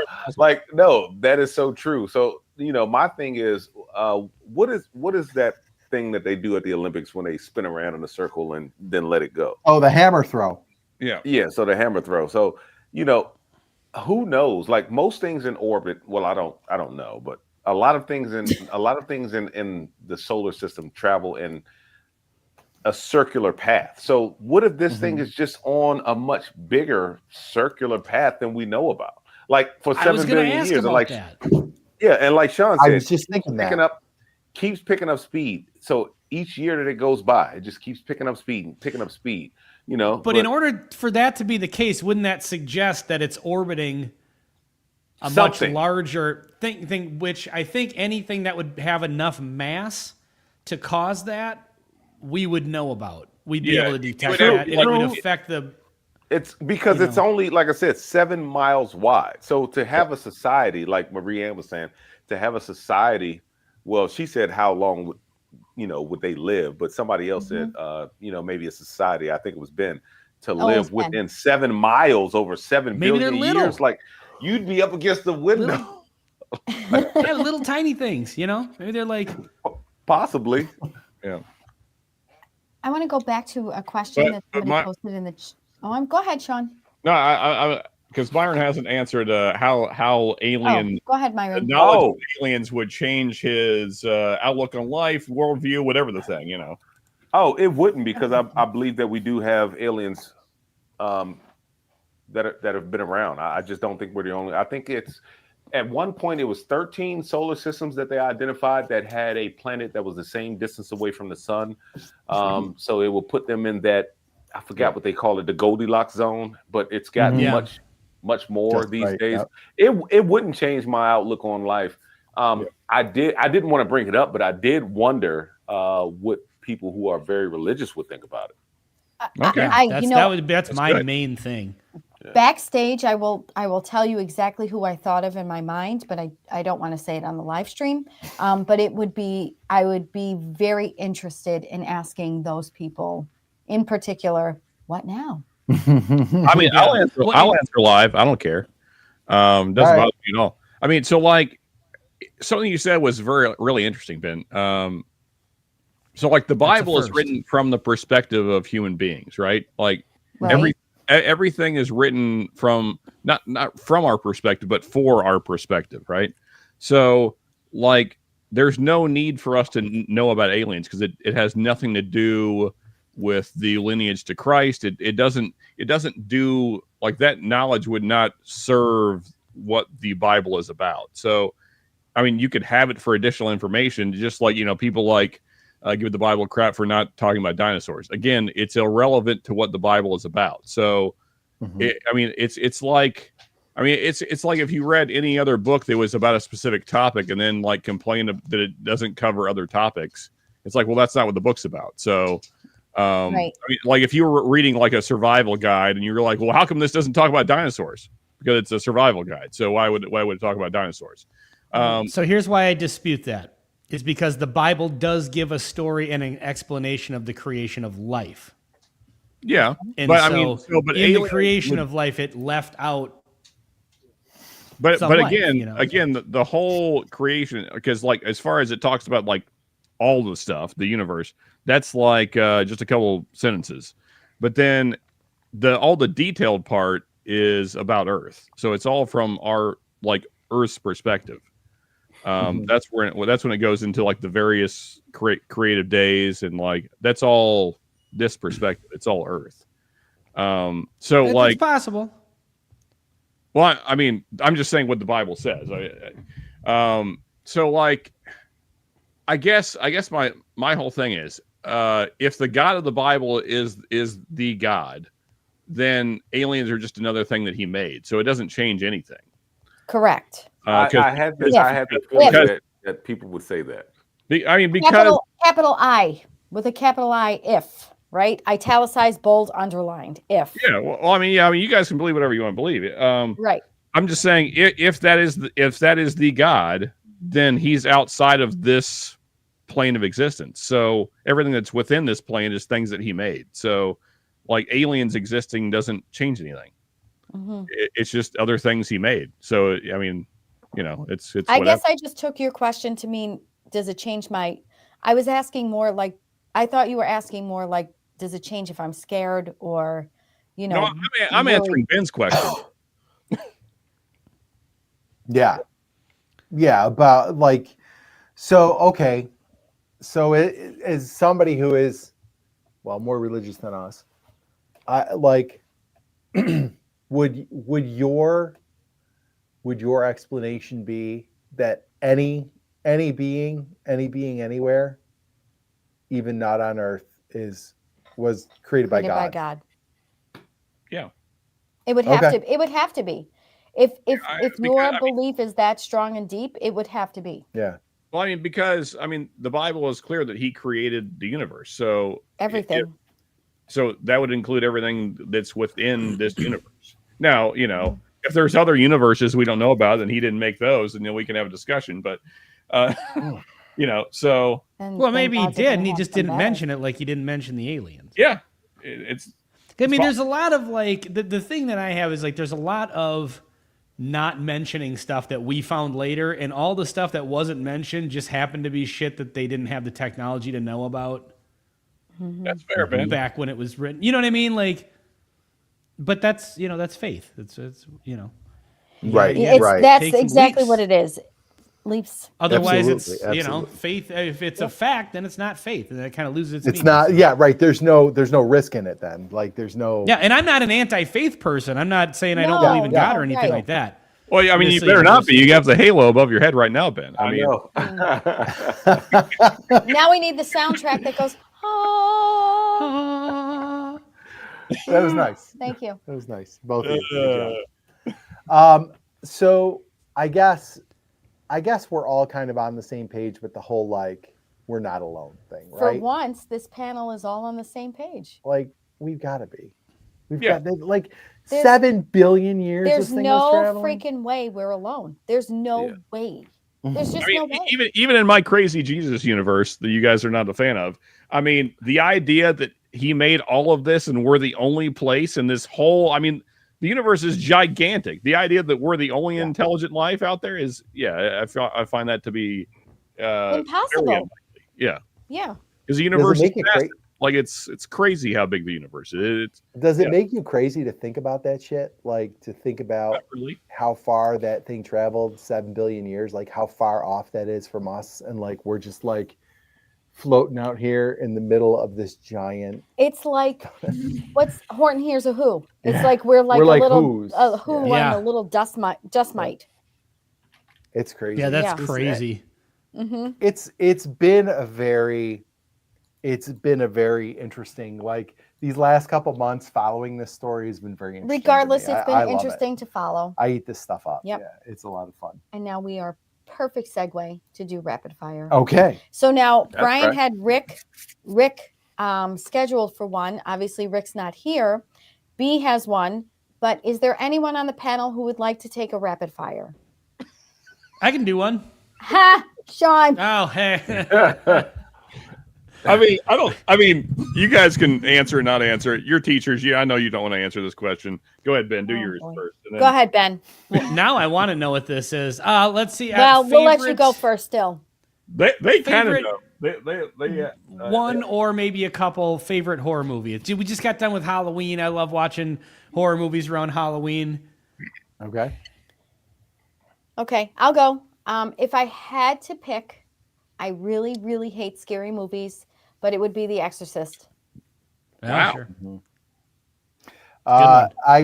I would go Exorcist. I also am a big fan of Phantasm.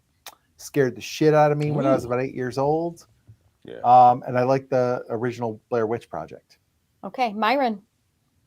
Good ones. I was a big fan of Freddy and Jason when I was a kid. Okay. Yes. So Freddy and Jason. Yeah. Me too. And Sean. I don't know if mine qualifies horror movies. You guys let me know. So my two favorite movies about killing are Seven and Silence of the Lambs. Oh, yeah, excellent man. movies. Excellent. I don't know if I'd choices. put them in the I wouldn't- horror category, but just I agree. fantastic movies. So good. I agree with Ben. Ben, what about you? I guess if I had to Um, choose a proper horror movie, maybe Jeepers Creepers is kind of fun. Okay. The original, not all the 1,000 sequels. Those were terrible. Okay. All right. I love you the got one? classics. I grew up on Jason and Freddy for sure. I love the Halloween movies, but I mean, I got to go like Evil Dead and Shining. Oh, two of good, the yeah. best. Shining is good. So, how Love about The you? Shining. Oh, you did yours. Okay, so really fast before Brian does his rapid fire question, I want to tell you when I was 9 years old, my mother showed me it for the first time. That's good. I was so terrified of clowns. I was afraid of clowns before it was cool to be afraid of clowns, and I'm still effing terrified of clowns. I'm done. So you wait a minute. You're When up. you were 9, Just, showed just you be It. like Batman and become the clown. That's what I've done in my life. Oh. If you're the scary clown, then you're fearless. So My you mom talk- had just read the book. She wanted to watch the movie, and she was a single mom. It was just she and I, and she was like, "Okay, Marianne, watch this with me." And I was like, "Okay." And it was. So you not had the cool. OG Tim Curry miniseries. Tim Curry. Yes. Yeah. Beep, beep, Richard. Yeah. Don't like it. You John know, that Ritter. movie. Yep. I loved the first It of the new iteration that came out in the Yes. last handful of years. And I was so excited for the second one, for the chapter 2. I was so disappointed. I hated that movie so much. Like halfway through it, I turned to my wife. I was like, we can just fucking leave if you want to. Because she's not into that stuff like I am. You know, but she'll go to the movies with me. And I went to it the opening weekend. I was so excited.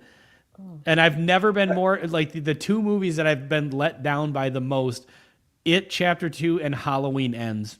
Just It's fair. I didn't know Has- this. has you were anybody- into those scary movies, Ben? Go ahead, Myron. oh, God. Has anybody watched the series, the new It series? I can't think of what it's called. Is Brian it good can't- or no? Yes. Welcome to He has Derry. been Yeah. watching it. Yeah, I welcome to cannot get enough. Myron, I freaking he's love Okay. it. listening to vlogs. He's watching Oh my YouTube God. videos. Like he is invested in the Stephen King world. Like Wow. that- Wrong question to ask. Now we're never getting out of the here. first episode was like chef's kiss. Like that ending of the first episode, I was like, holy shit. Like that was wild. That It was the good. ending of that was pretty intense. I did not see that coming in the first episode. See, I haven't seen it. I saw like the way you guys feel about that is how I felt about Ozark. Like I couldn't get enough of it. I had to watch it. I I had to love watch Ozark. it. I haven't Oh, seen that's it. a love great Ozark. show. Yes. I know we're closing down, but two things. For one, anyone that likes psychopaths, highly recommend. Although there's no more shows coming out, unfortunately. Mindhunters. It's probably my favorite. Oh, yeah. Have you seen great it, Ben? show. That's a great show. Yeah. Oh, yeah. Love it. Yeah, that's Oh, great. so I think good. they're doing another one, aren't they? Aren't they going to bring No, it back for a well, season? I mean, if they are doing another season, I would be very happy about that. But for everything I heard, said it was canceled, which was unfortunate. But Yeah, if a few it- years I ago, get but into that. yeah, What's I that? thought it was great. I tried to get into that. That's the one with the first series was about the serial killer. The guy was huge, like Edmund Kemper. super tall. I really love psychopaths, Myron. So we're kinfolk. So no, but then the other thing is what was I going to say? Oh yeah, Brian, going back to the AI Atlas thing, because your original thing you brought up, because I don't want to like let this go, was all the statistics, like the improbability of it all. Yes. I mean, I guess my thing on that before we close down is what is the probability of anything happening? Like, what's the probability the boy born in rural Kentucky would move to Florida because his grandfather died, and his father was selling log homes in Florida, then moved to Orlando, married a fat booty Latina that he met in church, and then moved back to Kentucky?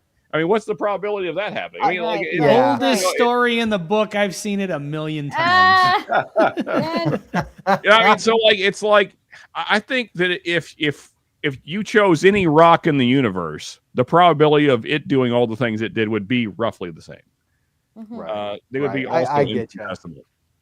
Right. That's a good point, Sean. Excellent. Because the universe is huge, and all rocks are doing their own thing. But were all the things on that list sort of anomalies? That's what I would wonder. Like, what are the odds of it, having its tail point forward versus back, which would be an anomaly? What would be the odds of that, I guess? So hold on. I have that right here, sir. Hold on. Light, direction, sky. But I get your point, Sean, for sure. Like, what are the odds of which pine needle will fall off my tree and where will it land, Right. Yeah, that's why I've never been a big fan of like leaving it to chance. Sorry, atheists. Joe, love you, buddy. So the tail part, they did not give a statistic to. It says Loeb says between July and August, it showed a jet or streak of gas, dust pointing toward the sun called an anti-tail. Normally, comet tails point away from the sun because sunlight and solar wind push material outward. Loeb said this one isn't just an optical illusion from a viewing angle. So they did not give a statistic or a probability on that. But that's the thing that I don't get. So if it was traveling past the sun, right? Because at one point it was behind the sun, and as it's traveling through our solar system, that means it's coming this way. So just picture 4 references, west to east. It's going to have a tail pointed back towards the sun. If the sun is here and it's moving from behind the sun to here, then the wind is pushing the tail back that way. But there's no wind because there's no atmosphere. In July, there's the solar wind. But this was in July and August as it was still approaching the sun. Yeah. This was. So and the tail was approaching. The sun's here, the comet's here, and it's got a tail pointing at the sun as the comet's moving towards it.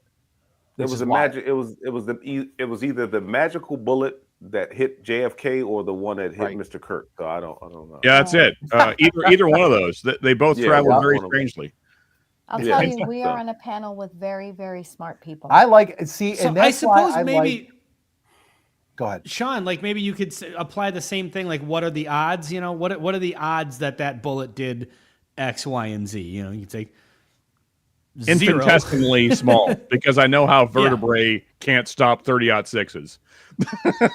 and Joe makes a good point. Considering we have a sample group of 3, meaning 3 interstellar comets, it's hard to say anything is anomalous with Atlas, and that's true because that's correct. We virtually I don't know if it grew ticks or something. That would be pretty anomalous. Like I don't think just because there's only 3, it's behaving within the realms of every other comet, maybe. But if it did something super weird, Yeah, I just think it's like to that point, like we know almost nothing about where it came from 7 billion years ago. Like that far end of space, we don't know anything about it. It could be totally different than this end of space. So I do understand that point, but it is like I said at the onset of this, it is weird that there are so many anomalies, and that like the statistical improbability of each one then added up makes it extremely unlikely, I guess. But who the hell has a landline? I know. That's an alarm. Honestly, Brian, I hope they visit. I hope they stop by, say hi, have a chat with and them, move on their way. I imagine they'll look quite like us. Just hopefully more intelligent. We could use some help. All right, you ready for rapid fire? Okay, I'm going to stick with maybe one of them will run for president. Then we could have like a president worth voting for. That'd be new. I was just about to make there's plenty of them in our government already.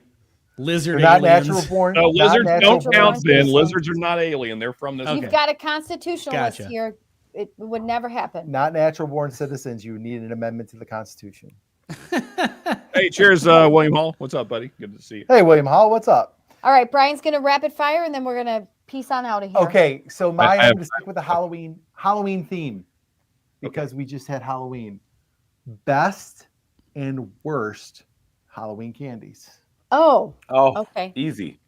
I got it. All right, Myra, we'll start with you. Best and worst. Best full-size Snickers bar. Worst, good and man. plenty. Good and plenty. Yeah, that's a that's good right. One. That's a good one. All right. All right. All right. Sean. I mean, best is. I mean, he already said it. Full size Snickers bar. It's the Okay. king. Worst. I'm probably gonna go with the fucking candy corn shit. They're just awful. They're waxy. Why is it a thing? Who is still making these? Who wants this? Who wants like to put candy it in their corn. mouth? I think it's the only thing that Brock still makes. It's a sadist. Someone who is a I mean, sadist honestly, still show of eats hands candy corn. and chat as well. Does anybody eat this willingly? Like you No. eat My them- wife does. Oh, do. Oh, okay. Myron to- raised his hand too. Candy corn I was used- going to be my answer. I used to eat candy corn, but good and plenty now.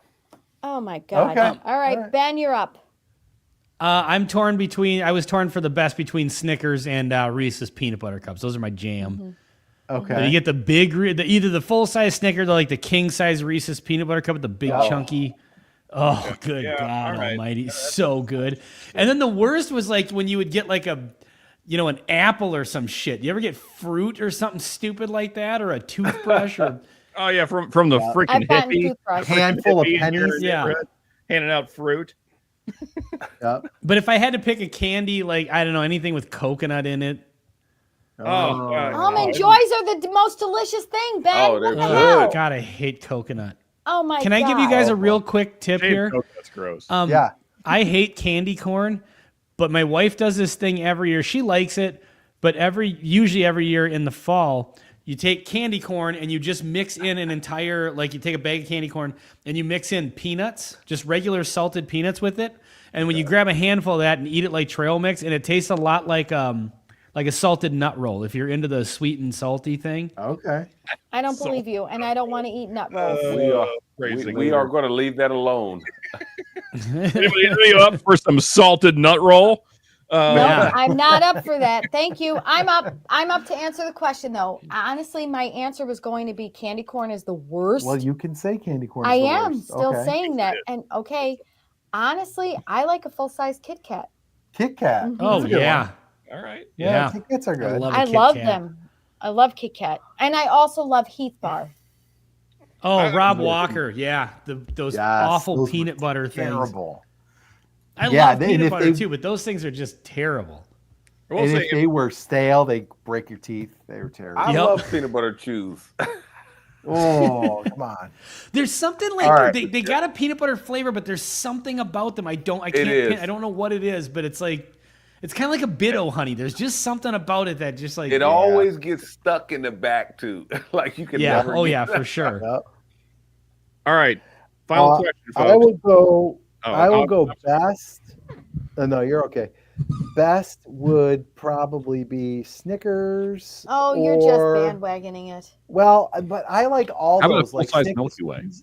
Snickers, Oh. Milky Way, and even Three Musketeers. I like that Oh, whole yeah. group Three of. Musketeers, Gross. yeah. Three Of- Musketeers. of- Blech. I used to trade people for the Three Musketeers. Oh, because you're lame. I would have Worst? never dated you in high school. Okay, listen to me. Worst.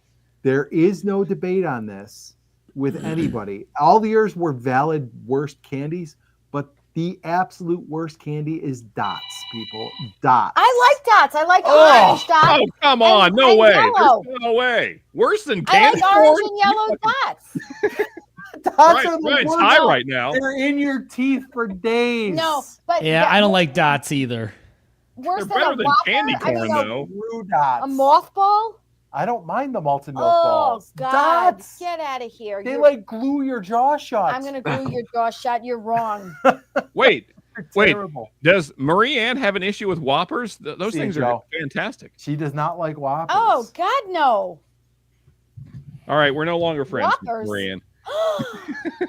Oh, Who knew that Canadian this was going to be Chris? the most divisive thing we've talked about? Divisive yeah. I love Jane love Chris? Whoppers. They're so good. So we would be best friends though, Sean, because if we were trading Halloween candy after That's trick or true. treating, That's true. like you would be all about, you would be all Well, up yeah, in my give me all your in my Whoppers. bag business. That's right. All right, Canadian Chris. What do I have to trade for Whoppers? That's right. what we have to narrow down. I'll take your Kit Kats for Whoppers. Okay, fair. That's a fair deal. Now we're friends again. Okay, good. Canadian Chris, if you want to talk Canadian candy, listen. Oh God. You other three, Ben, you're close enough to Canada. Wait, is there Canadian a difference? chocolate? Yes. Canadian chocolate is delicious. But I will tell you, if you want to talk Canadian candy, Canadian Crisp, the discussion starts and ends with Coffee Crisp. If you've never had a Coffee Crisp, you are wasting all of our times. It is I don't think I've even absolute heard of that. best candy bar. I don't even know what Coffee it is. Crisp. Oh, it's fantastic. So it's like a chocolate bar, and it's got all these layers of like wafer layers, and then like this chocolate coffee like cream in between them. It's Ooh, the best good. candy bar ever. Does it come? It's is delicious. that the triangle one? No, it's like a big. That's the rectangle. Toblerone. It's like thick. Toblerone. No, Toblerone yeah. is the Oh, triangle thank one, you, yeah. thank you, Myron. You guys ever had a Kinder Bueno? Oh, yeah. Never. Heck No. yeah. I didn't Yeah, taste it. yeah. I never tasted it. Yeah. They Blech. just What a- started what a- selling those in America, or at least in Minnesota, a few years ago. But I went to go Yeah. visit a friend in Europe in like 2009. I'd never had one before, and I just oh, it's so good. It's like a wafer with like Yep. hazelnut cream and chocolate. Yep. That sounds good. What Yeah. about a chunky? Anybody had a chunky? Oh, I don't know yeah, that I've hell ever yeah. actually had No. one. The big squares with like the raisins and peanuts in them. Oh, Because I yeah. love raisins so much. Do you know what my Oh, it's got favorite- raisins Ryan in it. If it's got raisins, it can fuck right off. Thank you, Ben. Ben. Wait, I thought you just Yes. said you oh, liked. wow. I thought you just said you liked raisins. No. I don't like raisins. No. Oh, okay. All right. I misunderstood. Ugh, disgusting. Yeah. Coffee Crisp and the Canadian Caramello bars are like chef's kiss. My it's God. one thing. Canada doesn't really do baseball well, but they do chocolate. Oh, damn. Brian puts Whatchamacallit? Ferrero Rocher in my stocking every year. Oh yeah. I freaking love those Hey, Pop. Rocher, and that is the only thing I share with my family all the time. But if they touch my Ferrero Rocher at Christmas time, I go batshit crazy. those Do little, not touch my Hey, candy. Marianne, would it be fair to say that you're a girl that likes nutty balls? Yes, Oh, is that what those Hey. things are? Those are good. my husband is Peep- always peep the lights, smiling. people. There's a reason for that, you guys. Right. Hey, good job, Brian. She also likes Ferrero Rocher. Hey-o. Bravo. And on that note, And we're gonna make that short. Ben, what do you got coming up? I don't know. I released the I don't really honestly. I'm a little behind on filming. I think I've got some samples over here that I'm going to get to. Oh, I filmed a review of a bottle of Good Times. It's the okay. bourbon finished in Mexican vanilla casks that I was super excited about. So I do have that filmed. I'm a little behind, honestly, after the whole, birth of the granddaughter, and we had my wife and I babysat my 2-year-old granddaughter for 3 days. So I, put the content on hold, and Yeah, of course. so I got to get caught up from that still. Understood. Myron, what do you got? I've got the A925 barrel proof rye from Elijah Craig. And nice. yeah, and actually I've been trying to release. I shot the video in February, but I've been trying to release the It's okay, Myron. You can do it. Not on stream though. I've been let it trying out, to man. release the Wild Turkey 101, the 8-year that I never released, and I think I put it up against the 70th and the paper label. I can't remember, but it's been so much stuff coming out that well, okay. Well, That's what she said.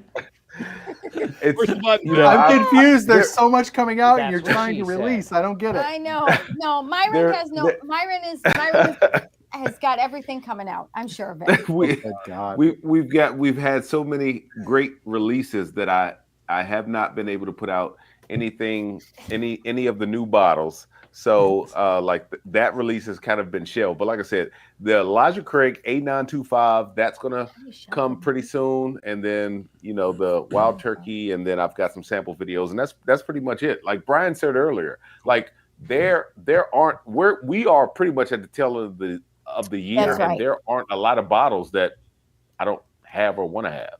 Right, right, exactly. All right, Sean, you streaming this weekend? I am, and I have to ask a final question because it relates to what I'm going to be doing.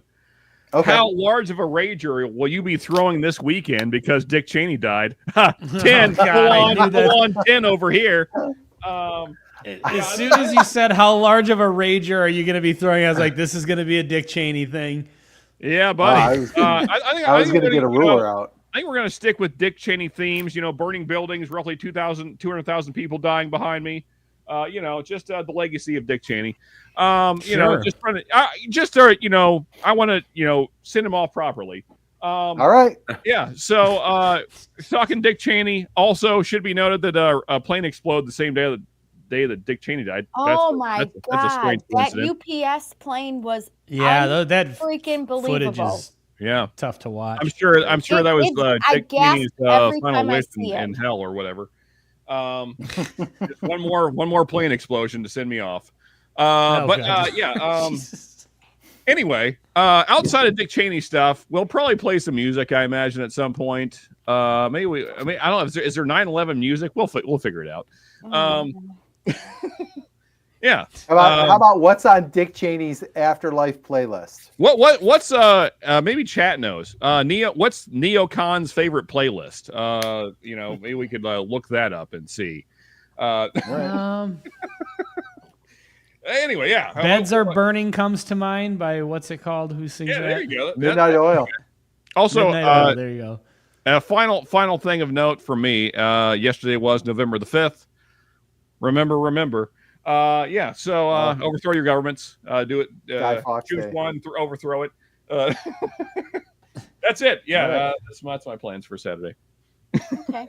Boy, I can't wait till Fox News or somebody contacts us and digs up these live streams and they're like, "Did you guys see it happening? Did you see it coming?" And we were gonna be like, "No, I never saw he would do something like this." Myron and I Zero warning at all. This was out of left field. I had no idea. Myron and I are passing on appearing on Fox News. You guys could be on MSNBC. I mean, let's be fair. Fox News won't have Myron on. We all know why. They're racist. I just call them like I see them. We know they are. Okay. Can I say something? This happened a month ago. Our president, I'm sorry, I should probably do this off stage, but please do. Let's just do what we have coming up. Yeah. No, let him go. No. Our president, I'm moderating now. There's a Fox News anchor that's an African American man, and our president was sitting beside him, and he pats him on the leg, and he's like, "You're doing a good job, son." It was very awkward. It was so weird. Condescending. It was. Because he didn't say that. He didn't say that to any of the white people that were also sitting beside him. It was so fucking strange. You're doing a good job. What are you doing? We can see you. We can see what you're doing right now. Oh my God. Yeah. Oh my God. Right. Yes. It's yeah. I get what you're saying. Can we stop? I want to stop talking about this altogether. All right. So Bourbon School, what do we have coming up? I hate our country. I'm sorry. Continue. Oh my God.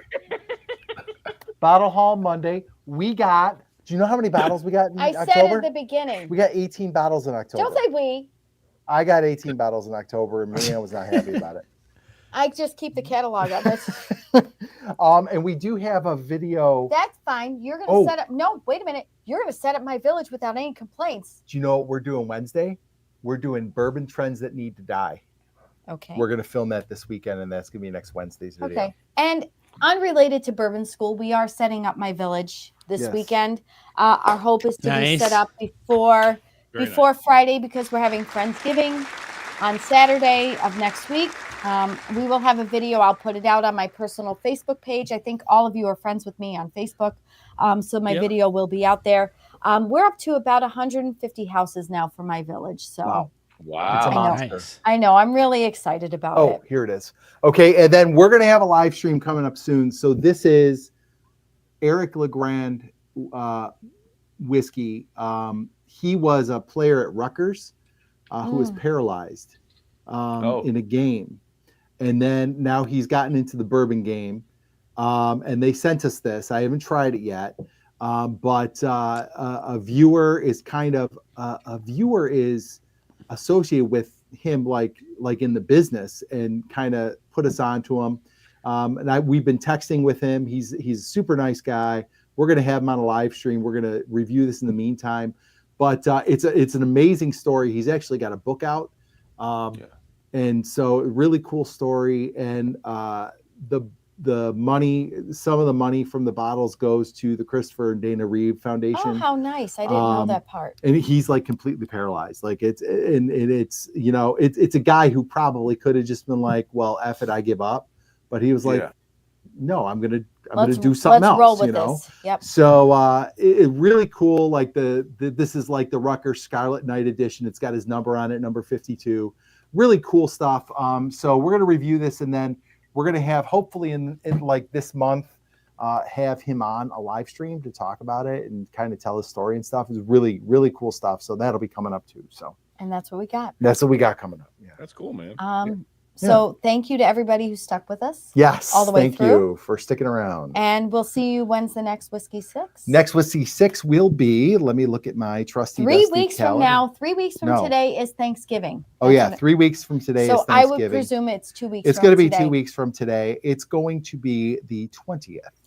Okay. Oh, Okay. what is the 20th, Brian? That's the anniversary of our first date. He's right. Oh, Hey. look at that. Oh, Good job, wow. Brian. Good job, Brian. Thank you. Oh, lucky man. He's good job. We got to go, guys. Yeah. Yeah, somebody, time to shut down. Time to shut down. Wow. Time to go. Time to go. Wrap this up. All right, folks. Hey, make sure you subscribe to Bourbon Drop, Bourbon Notes, Bourbon School, Whiskey Wars, Mash and Metal, Bad X Bourbon, and DRC Bar.